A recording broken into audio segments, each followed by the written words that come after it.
Olá, meus amores! Hoje nós estamos aqui nesse lugar maravilhoso para falar sobre o que? Adivinhem? Exatamente, Roma Antiga. Estamos aqui, no nosso Coliseu, que era o local onde aconteciam as lutas de gladiadores. Nós vamos relembrar alguns aspectos, alguns pontos importantes sobre o Império Romano, certo? Primeira coisa que eu peço para vocês lembrarem é da linha do tempo da história de Roma, certo? Que são aqueles três grandes períodos: monarquia, república e império. Monarquia, república e império. E em qual período histórico Roma se localiza dentro da história mundial?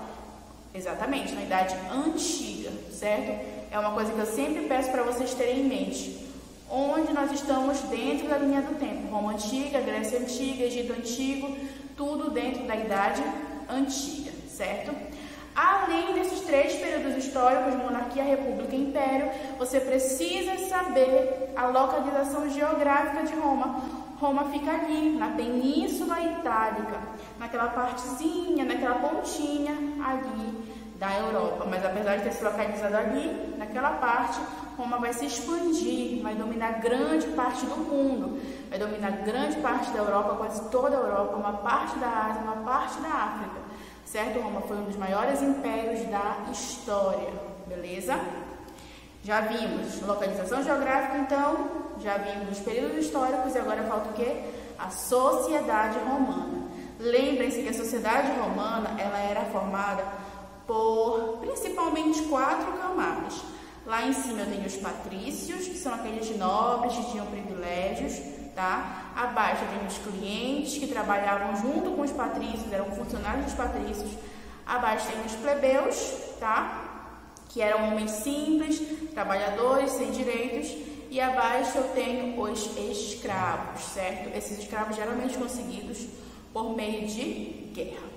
Dentro do período monárquico, lembra que nós estudamos ano passado que Roma teve 7 reis. E nessa época, como é que funcionava a organização? Eu tinha o rei, eu tinha o senado e eu tinha a assembleia curiada, tá? Rei, senado e assembleia. Uma coisa importante que vocês precisam saber é que, para a gente sair do período monárquico para o período republicano, tiveram alguns acontecimentos. O rei, na verdade, tentou tomar o poder e governar sozinho, sem o apoio do Senado. Quando o Senado percebeu isso, o Senado deu um golpe e tirou o rei. Falou, pronto, não vai ter monarquia, não vai ter mais rei. E aí inaugurou-se a República.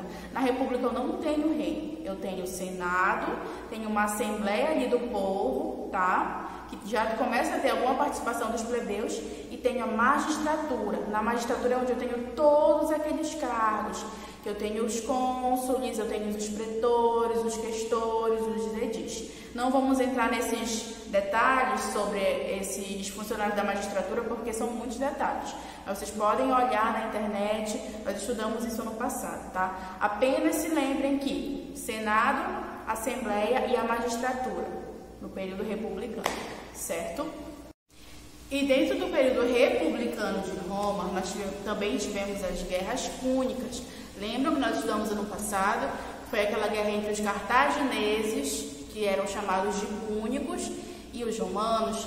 Eles estavam brigando ali pelo mar Mediterrâneo, pelas rotas comerciais, e foram 100 anos de guerra. Os romanos acabaram ganhando esta guerra. Não foi isso? Pois é. Depois do período republicano, nós tivemos o período do Império Romano, que é o período que tornou os romanos mais conhecidos, porque foi o período que eles mais expandiram o seu território. Durante esse período do Império Romano, nós tivemos vários imperadores conhecidíssimos aí até hoje: o Júlio César, Calígula, Tibério, vários imperadores romanos. Mas o Império Romano ficou conhecido mesmo pela sua política do pão e circo, que era aquela política que o Estado romano oferecia os espetáculos para a população e oferecia o pão a um preço bacana, para a população poder ficar satisfeita e não questionar o imperador.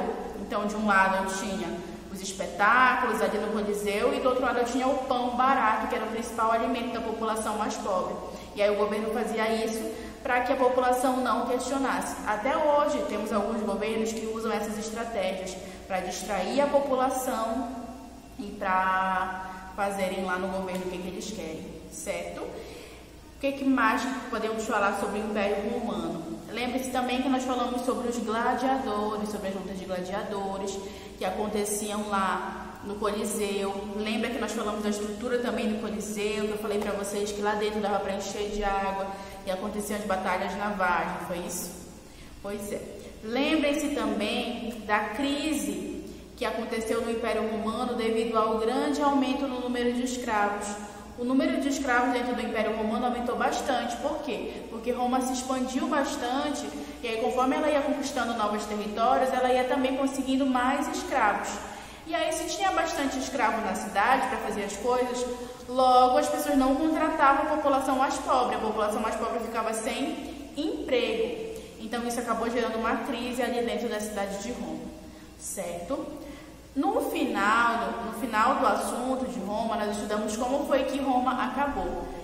Acabou que Roma ficou tão grande, que os imperadores não conseguiram mais administrar Roma daquele tamanho. E aí começaram a dividir Roma. Primeiro dividiram em 4 partes, depois dividiram em 2. Acabou que nessa divisão em 2 partes ficou Império Romano do Ocidente e Império Romano do Oriente. O Império Romano do Ocidente acabou sofrendo diversas invasões dos povos que ficavam além dos limites do Império, os chamados povos germânicos ou povos bárbaros, e aí acabou sofrendo com essas invasões, acabou sendo destruída por essas invasões. E aí foi aí que o Império Romano acabou, quando ele se dividiu e depois foi invadido pelos povos germânicos, sendo que antes dessa divisão já estava passando por uma crise muito difícil, tanto crise econômica quanto crise para administrar o tamanho daquele território, certo?